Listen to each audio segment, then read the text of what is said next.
కాశ్మీర్ను తలపిస్తున్న తిరుమల అందాలు, మంచు దుప్పటిలో సప్తగిరులు, శ్రీవారి ఆలయం ముందు సుందర దృశ్యాలు, మంచు అందాలను ఆస్వాదిస్తున్న భక్తులు.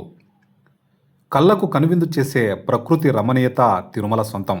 సాధారణ రోజుల్లోనే సప్తగిరులపై ప్రయాణించే భక్తులకు ఎన్నో మధురానుభూతులను అందిస్తుంది. ఇక మంచు కురిసే చలికాలంలో ఎత్తైన కొండలపై కమ్మేసిన పొగమంచు చూసేందుకు రెండు కళ్ళు చాలవు.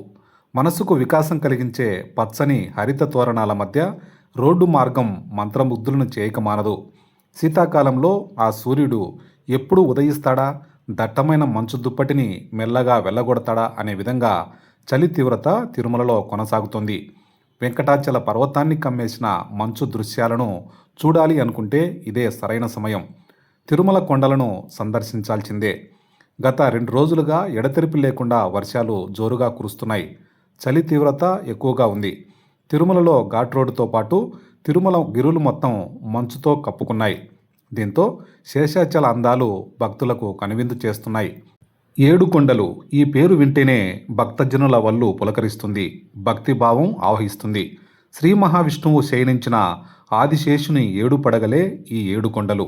కలియుగంలో స్వామివారికి ఎంత విశిష్టత ఉందో ఆయన నివసించే ఈ సప్తగిరులకు అంతే ప్రాముఖ్యత ఉంది.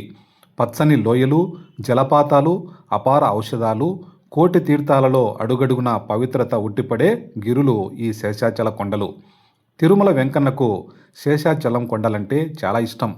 ఈ 7 కొండల్లో ఒక్కో కొండకు ఒక్కో చరిత్ర ఉంది. వైకుంఠంలో అలిగి వచ్చిన లక్ష్మీదేవిని వెతుక్కుంటూ వచ్చిన వెంకన్న 7 కొండలపై కొలువైనాడని స్థల పురాణం చెబుతోంది. వైకుంఠంలో నిత్యం శ్రీవారి చుట్టూ ఉండే అనుచరులే భూలోకంలోకి వచ్చి 7 కొండలుగా మారారని పురాణాలు చెబుతున్నాయి. అందుకే ఆయన సప్తగిరీశుడయ్యాడని చరిత్రకారులు చెబుతారు.